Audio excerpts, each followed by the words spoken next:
Warren Hastings, first governor general of Bengal. इस समय regulating act 1773 आया। इसी के तहत 1774 में सुप्रीम कोर्ट की स्थापना हुई कलकत्ता में। एशियटिक सोसाइटी बनाई बंगाल में विलियम जोन्स ने।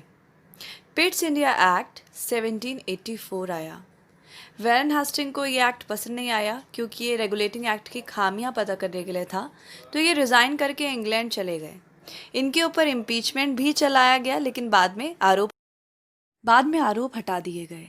इसके बाद आते हैं कॉर्नवालिस। अगर हम कॉर्नवालिस की बात करें तो ये जो है बंगाल के दूसरे गवर्नर जनरल रहे हैं। इन्होंने अपने कार्यकाल में 3 मुख्य काम किए।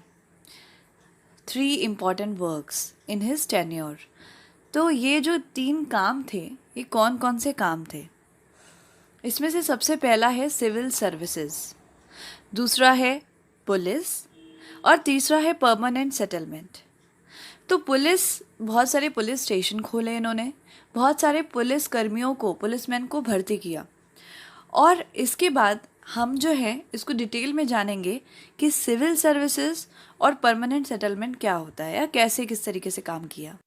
कॉर्नवालिस का नाम स्टार्ट होता है सी से और एंड होता है एस से। जैसे सिविल सर्विसेज में सिविल सी से स्टार्ट होता है और सर्विसेज एस से। तो आप इसको इस तरीके से लर्न करके रख सकते हैं कि कॉर्नवालिस सिविल सर्विसेज से रिलेटेड है। कॉर्नवालिस की बात करें तो ये फादर ऑफ सिविल सर्विसेज के नाम से भी जाने जाते हैं। तो आप ये बात तो बहुत अच्छे से समझ सकते हैं कि सिविल सर्विसेज के जनक हैं, इसीलिए हम लोग इनको यहाँ से रिलेट कर रहे हैं। कॉर्नवालिस ने स्थापना की थी परमानेंट सेटलमेंट की। इसमें गवर्नमेंट ने फार्मर से ये कहा था कि आप जितना भी प्रोडक्शन करेंगे उसका 10% आप अपने पास रखेंगे और बाकी का 90% आप गवर्नमेंट को दे देंगे। यही था परमानेंट सेटलमेंट। ओके, ठीक है। श्रीरंगपट्टनम की संधि जो कॉर्नवालिस और टीपू सुल्तान के बीच में हुई थी, ये भी याद रखना है। नेक्स्ट है जॉन शोर। इसमें हमको याद रखना है बैटल ऑफ खारदा। तो आप इसको याद रख सकते हैं। देखो, खारदा, खर खर का साउंड आ रहा है ना इसमें से, और शोर खर खर के साउंड से शोर होता है। आप उसको रिलेट करके याद रखिए। ये मराठा और निज़ाम के बीच में हुआ था, जिसमें मराठा जीत गए थे और निज़ाम यहाँ पर हार गए थे। ठीक है, आगे बढ़ते हैं। वेलेस्ली की बात करते हैं। वेलेजली बोलते हैं इसको हिंदी में जनरली। तो यहाँ पर एक बात हमें समझनी है कि इन्हें बंगाल का शेर भी कहा जाता है। ठीक है, किसको? वेलेजली को।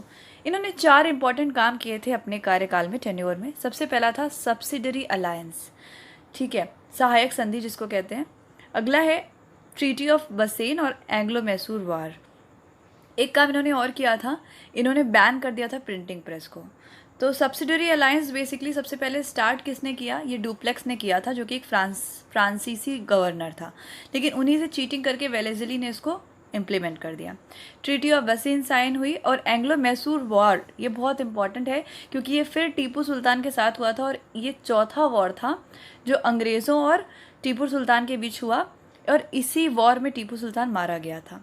प्रिंटिंग प्रेस पर बैन लगा देने का काम भी ये वेलेजली ने ही किया था। तो ये है बंगाल के गवर्नर जनरल। नेक्स्ट आते हैं जॉर्ज बार्लो। तो जॉर्ज बार्लो में हमको सिर्फ एक ही बात याद रखनी है। देखो, साउंड काफ़ी सेम आ रहा होगा, बार्लो से काफ़ी ज़्यादा हम वेलोर को जो है कनेक्ट कर सकते हैं। तो एक सिपाही विद्रोह था। जैसे नॉर्थ इंडिया में सिपाही विद्रोह हुआ है, वैसे ही वेलोर एक तमिलनाडु में एक जगह है, वहाँ पर एक विद्रोह हुआ था सिपाहियों का। वो इन्हीं के कार्यकाल में हुआ था, जॉर्ज बार्लो के। ठीक है, तो हमको बस इतना ही याद रखना है इसमें। इसके बाद देखते हैं नेक्स्ट क्या है। तो नेक्स्ट है मिंटो फर्स्ट। तो मिंटो फर्स्ट में भी हमको कुछ नहीं याद रखना, बस इतना याद रखना है कि इसी समय पर अमृतसर ट्रीटी साइन हुई थी, अमृतसर की संधि। नेक्स्ट आते हैं हैस्टिंग। तो ये दूसरे वाले हैस्टिंग है जिसके बारे में मैंने आपको बताया भी था ट्रिक के अंदर। रियोतवारी सिस्टम इस समय आया था। मुनरो जो कि मद्रास में लागू करा था जिन्होंने। रियोतवारी सिस्टम क्या होता है मैं आपको बता दूं।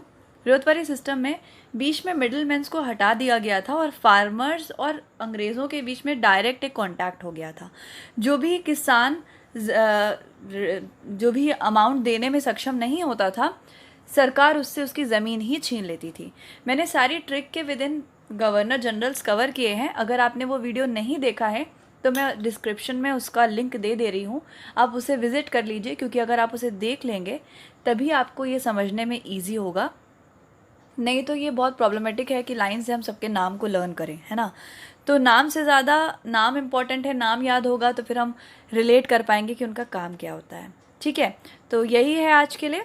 Thank you so much, stay blessed and do subscribe the channel. Thank you. Share with your friends to.